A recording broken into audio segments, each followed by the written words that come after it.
Extending an agent with tools lets it do more than retrieve information.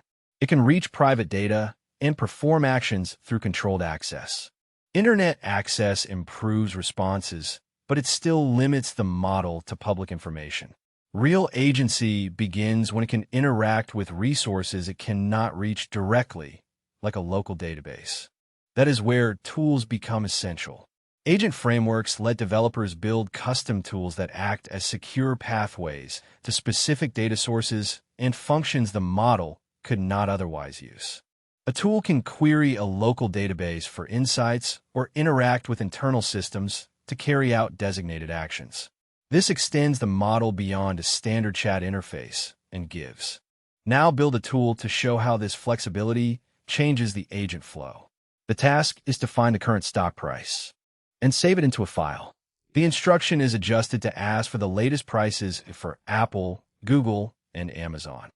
The agent is asked to gather the latest prices for Apple, Google, and Amazon, organize them into a table, and write the result to a file.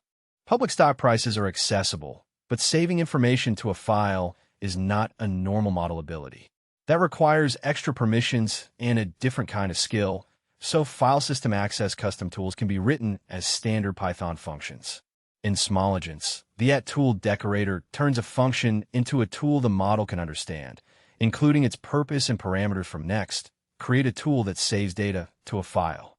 The function is decorated with @tool, then defined to take a string and write it into investments.txt. After that, the tool is passed into the agent through the tools list. Adding the decorator converts the function into a tool that writes the input data to a file. The docstring tells the agent what the tool does so it can understand. Writing effective tools starts with making them easy for an agent's language model to understand and use. When you build custom tools, follow a few practices that make the tool's purpose and interface clear to the agent's language model. First, give the function a descriptive name.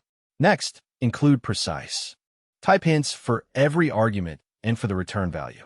Then write a comprehensive docstring. It acts like the model's instruction manual, explaining the tool's purpose and how to use it.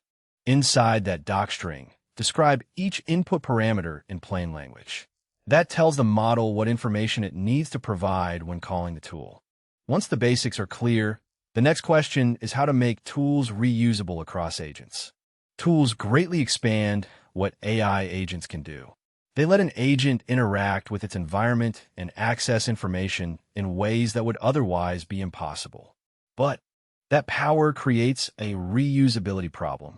Recreating the same tools for every new agent wastes time and makes maintenance harder across projects. One option is to build tools inside each agent, but that is inefficient. A better approach is to bundle commonly used tools into a reusable library and import them where needed. Another solution is the Model Context Protocol, or MCP. It provides a more integrated and potentially more efficient way to manage and share tools among different AI agents. The Model Context Protocol is the next step for organizing how tools are shared and used. AI agents become more capable when they can use external tools. Those tools can provide real-time data, do calculations, or connect to other software services. The hard part is giving MCP is designed to solve that problem. It defines a standard set of rules and a common language for AI agents, tools, and data sources. That makes integration smoother. And with MCP, the agent and the tool can follow the same standard instead of needing unique connectors. The protocol acts like a bridge. It formats the agent's request in A. MCP uses a familiar client-server model. The AI agent acts as the client and starts the communication. The tool or data source acts as the server in response. The core concepts are easiest to understand inside the client-server architecture. To see how MCP enables this interaction, it helps to break down its core components. They all operate within the client-server architecture and work together to standardize communication between agents. MCP hosts are the primary AI applications, such as an LLM-powered desktop app or an IDE. They initiate and manage connections within the MCP ecosystem. MCP clients are embedded in the host application. They maintain dedicated one-to-one connections with MCP servers and act as the intermediary between the host, or LLM, and those servers. MCP servers are external programs or services that provide specific capabilities and information. They expose context and functionality that the LLM needs. Inside this architecture, servers provide three types of components to clients. Servers provide three kinds of components to clients: tools, and the other component types that fit within the same structure. Tools are executable functions or capabilities that the client can invoke. Through tools, the LLM can interact with external systems, perform actions, or access data that was not part of. Resources are data sources or dynamic content generators that an MCP client can read from. They let the language model access information or files and use them in. Its understanding prompts let servers define and share reusable prompt templates and structured workflows. That standardizes common language model interactions and makes it easy for clients to surface those predefined instructions to MCP transport protocols are the underlying mechanisms that carry messages between clients and servers. They determine how messages are actually sent and received. The protocol supports two transports. One is standard input and output, and the other is streamable HTTP. Standard input and output, or STIO, uses input and output streams for communication. It is especially useful for local integrations when clients and servers run on the same machine. Often streamable HTTP uses standard HTTP. Clients send requests with HTTP post, and servers can send messages back through server-sent event streams, which supports real-time bidirectional communication over the web. Building an MCP server starts with the idea that servers now exist for nearly every technical domain, from databases and payment systems to search and observability. These servers act as a layer that lets an AI agent have a conversation with a highly technical tool. That matters because users can work with complex systems without fully understanding how they operate. The power becomes clear when a non-technical user can simply ask a question and let. For example, a manager can ask what the AWS spend was for the last 3 quarters and compare it with the number of servers running. The AI can use the appropriate AWS MCP servers to fetch billing data and server history, then stitch the information together and present the result. What used to take hours, your first MCP server, comes next. We start by building a simple MCP server with custom capabilities for AI-assisted applications. The plan is to build the server, test it in Postman, and then connect it to Claude Desktop. The server will expose 4 operations: add, subtract, multiply, and divide. After building it, the next steps are to test it in Postman and integrate it with Claude Desktop. The code was built and tested with Python 3.1, 3.7, and FastMCP 2.1.2.4. The example is a special calculator. It is intentionally simple because a small project makes a new concept easier to learn. Each operation starts with 2 numbers, number 1 and number 2, and the calculator includes 4 operations: add, subtract, multiply, and divide. The calculator changes the usual behavior in a small way. Addition uses the second number twice. Subtraction also uses the second number twice, and multiplication adds the second number after the product. The divide rule is not included in the supply blocks. The divide tool performs the operation as number 1 divided by number 2, then divided by number 2 again. Start by importing the core class and creating a FastMCP instance with a clear name and instructions. Import FastMCP, then create the server instance. Set the name to identify the server and add instructions that describe what it does. The name parameter identifies the server for both people and the AI, so it should be specific and meaningful. Treat that name like a critical variable or function name. A vague label forces guessing, while a descriptive one gives immediate purpose. A descriptive name gives useful context before any instruction is processed, which helps the AI understand the server's role. After the name, the instruction parameter acts as public documentation, like a README or help text for the server. Next, define the tools that the server exposes and connect each tool to its logic. Once the server instance exists, you can start defining tools and building the behavior behind them. The decorator registers the function immediately below it as a tool. Here, add becomes an available tool, and its logic returns number 1 plus number 2 plus number 2. Add, subtract, multiply, and divide are the custom tools the agent can use. The decorator makes each following function available as a tool. Type hints are essential because they let the framework generate a JSON schema for inputs and outputs, and the LLM uses that schema to format arguments correctly. Running the MCP server starts the service that exposes your tools and prepares it to communicate with clients. After defining the server and its tools, the next step is choosing the transport protocol. That transport is the mechanism that lets MCP clients and servers communicate. In this example, when a script runs as the main program, mcp.run starts the server using the default stio transport. The complete runnable example is available in the folder part 5/building an MCP server in the book's GitHub repository. Once the first MCP server is created, you can run it directly from the command line. Running the script starts the server and prints a confirmation message. The output shows the server name, my special calculator, and the transport protocol, stio. That output confirms both the server name and the transport protocol in use. After the server is built, Postman can be used to test its functionality and verify that the tools are exposed correctly. Postman includes a dedicated interface for working with MCP servers, which makes it easier to check that the server responds and the tools function correctly. First, open Postman and create a new request. Instead of choosing a typical HTTP request, select the MCP protocol type.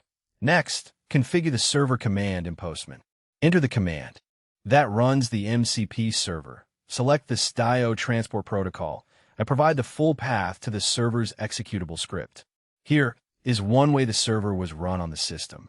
Run the server with the Python interpreter inside the project's virtual environment, not the system-wide Python. That keeps the server isolated and uses the project's own packages. Using that interpreter avoids package problems because it stays inside the project's isolated environment instead of relying on global system packages. The virtual environment contains the exact package versions the project needs. That prevents conflicts with packages installed for the system-wide Python. After the server starts, click Connect.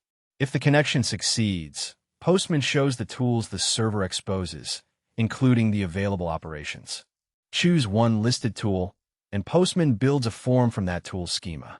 Enter the required values, run it, and the response confirms the tool works. Once every tool has been tested and confirmed in Postman, the next step is to integrate the custom MCP server with Claude Desktop. Integrating with Claude Desktop. Claude Desktop is one client that supports MCP integration, and here it will use the tools through the MCP server. Claude Desktop stores MCP server settings in the claude_config.json file. That file tells the client which servers to connect to and how to run them. With FastMCP, the simplest installation path is the fastimp install Claude Desktop command. It handles configuration and dependency management automatically. Use the install command with the server file, and the calculator service is added to Claude Desktop successfully. After installation, the Claude Desktop configuration file is updated to include the My Special Calculator MCP server. Set up the MCP server entry with the server name. Then launch it through UV using fastimp and a server script path. Start Claude Desktop, or restart it if it is already open. Then open a new chat and enable the special calculator tools and chat settings.